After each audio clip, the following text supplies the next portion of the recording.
स्वदेशी तकनीक से बनी इस ट्रेन में बेहतर सुरक्षा और आरामदायक सफर के लिए बड़ी है सुविधाएं और नई तकनीक से नहीं लगेंगे आपको झटके। आपकी यात्रा को अधिक आरामदायक और यादगार बनाने के लिए अयोध्या मार्ग से दरभंगा और दिल्ली के मध्य तथा मालदा से बेंगलुरु के मध्य 2 अमृत भारत ट्रेनों का हो रहा है आज शुभारंभ। साथ ही अयोध्या की इस पावन धरती से आज प्रधानमंत्री माननीय श्री नरेंद्र मोदी जी देश को दे रहे हैं 6 और वंदे भारत एक्सप्रेस ट्रेनों की सौगात, जो चलेंगी अयोध्या और दिल्ली, श्री माता वैष्णो देवी कटरा और दिल्ली, अमृतसर और दिल्ली, कोयम्बतूर और बेंगलुरु, मैंगलुरु और मडगांव, जालना और मुंबई के बीच। मजबूत रेल इंफ्रास्ट्रक्चर और बेहतर यात्री सुविधाओं के लिए प्रधानमंत्री नरेंद्र मोदी जी आज जौनपुर अयोध्या बाराबंकी रेल प्रोजेक्ट के लगभग 152 किलोमीटर के विभिन्न रेल खंड का, मल्हौर टालीगंज रेल खंड के डबलिंग और विद्युतीकरण का और रूमा चकेरी चंदारी तीसरी लाइन परियोजना का कर रहे हैं देश को समर्पण। विरासत भी विकास भी के मंत्र को साकार कर रही है भारतीय रेल। इन अत्याधुनिक स्टेशनों पथ भी होगा प्रशस्त।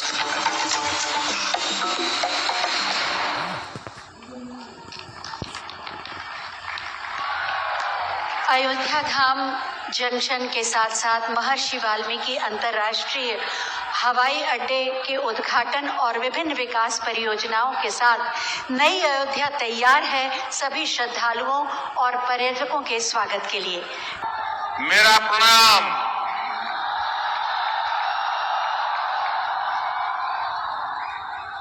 आज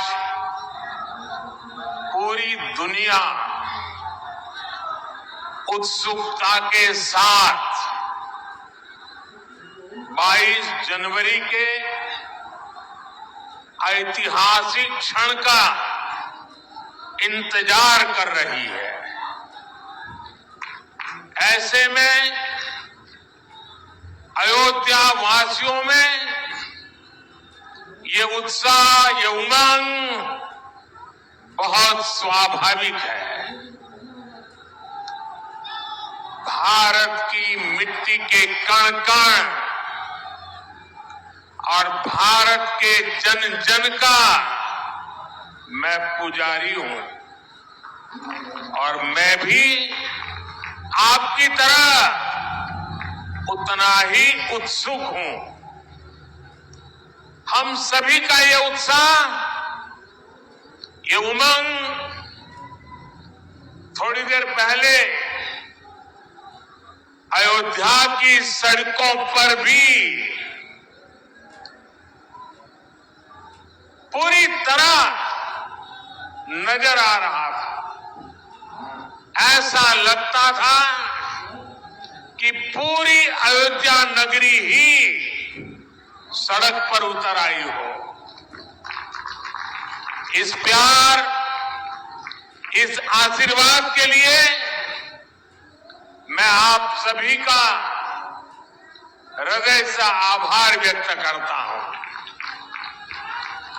मेरे साथ बोलिए, सियावर रामचंद्र की, सियावर रामचंद्र की, सियावर रामचंद्र की। उत्तर प्रदेश की गवर्नर आनंदीबेन पटेल ऐसे पावन दिवस पर आज हम आजादी के अमृत काल के संकल्प को आगे बढ़ा रहे हैं। आज विकसित भारत के निर्माण को गति देने के अभियान को अयोध्या नगरी से नई ऊर्जा मिल रही है। आज यहां 15,000 करोड़ रुपए से अधिक के विकास कार्यों का शिलान्यास और लोकार्पण हुआ है।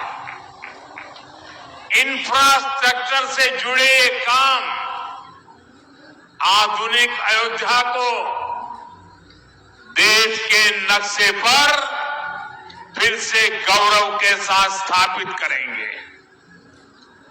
कोरोना जैसी वैश्विक महामारी के बीच ये कार्य अयोध्या वासियों के अथक परिश्रम का परिणाम है। मैं सभी अयोध्या वासियों को इन परियोजनाओं के लिए अनेक अनेक बधाई देता हूं। मेरे परिवारजनों, दुनिया में कोई भी देश हो, अगर उसे विकास की नई ऊंचाई पर पहुंचना है तो उसे अपनी विरासत को संभालना ही होगा। हमारी विरासत हमें प्रेरणा देती है, हमें सही मार्ग दिखाती है। इसलिए आज का भारत पुरातन और नूतन दोनों को आत्मसात करते हुए आगे बढ़ रहा है। एक समय था जब यही अयोध्या में रामलला टेंट में विराजमान थे। आज पक्का घर सिर्फ रामलला कोई नहीं, बल्कि पक्का घर देश के 4 करोड़ गरीबों को भी मिला है। आज भारत अपने तीर्थों को भी संवार रहा है, तो वहीं डिजिटल टेक्नोलॉजी की दुनिया में भी हमारा देश छाया हुआ है। आज भारत काशी विश्वनाथ धाम के पुनर्निर्माण के साथ ही देश में 30,000 से ज्यादा पंचायत भवन भी बनवा रहा है। आज देश में सिर्फ केदार धाम का पुनरुद्धार ही नहीं हुआ है, बल्कि 315 से ज्यादा नए मेडिकल कॉलेज भी बने हैं। आज देश में महाकाल महालोक का निर्माण ही नहीं हुआ है, बल्कि हर घर जल पहुंचाने के लिए पानी की 2 लाख से ज्यादा टंकियां भी बनवाई है।